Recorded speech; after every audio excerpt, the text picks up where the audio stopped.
Interesting জিনিস বলি, মানে প্লিজ। সবাই তো এখন এআই বলতেছে। So, আমি যেই কাজটা করছি, আমি যেখানে যে আপনার স্ক্র্যাপিং করছি, তারপর আপনি এখান থেকে ফিল্টারেশন করছি, ভ্যালিডেশন করছি, এখানে এআই বেসড অনেক প্ল্যাটফর্ম ইউজ হয়েছে এবং খুবই ইন্টারেস্টিং যে আমি আমার যে ইমেইলটা সেটাও আমি এআই দিয়ে ড্রাফট করছি, হিউম্যান টাচ আছে। অ্যান্ড আমি খুব সারপ্রাইজ হলাম যে আমি প্রায় 260টার মতো মনে হয়, মানে এক্সাক্ট কাউন্টটা মনে হয় কয়েক ভাগ, সব মিলে 300-র উপরে রিপ্লাই পাইছি। এর মধ্যে 60% আর এআই জেনারেটেড। মানে আই কুড ও আন্ডারস্ট্যান্ড যে তারা স্ক্রিনশটটা নিয়ে দিছে, এত সুন্দর অ্যাটেনশন টু ডিটেলস দিয়ে এই করা, টোন চেঞ্জ করা, তাদের লিঙ্কডইন মোবাইলের নাম্বার সহ দেওয়া।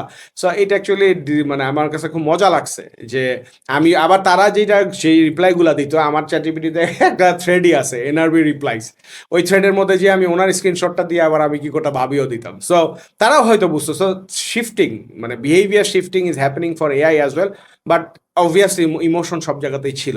বাট এখানে এইখানে you can use AI, like আপনার টাইমটা কি হলো, সেভ হইলো। কারণ আমি এই 300 লোকের পক্ষে 300 লোককে রিপ্লাই দিতে গেলে তো হিউজ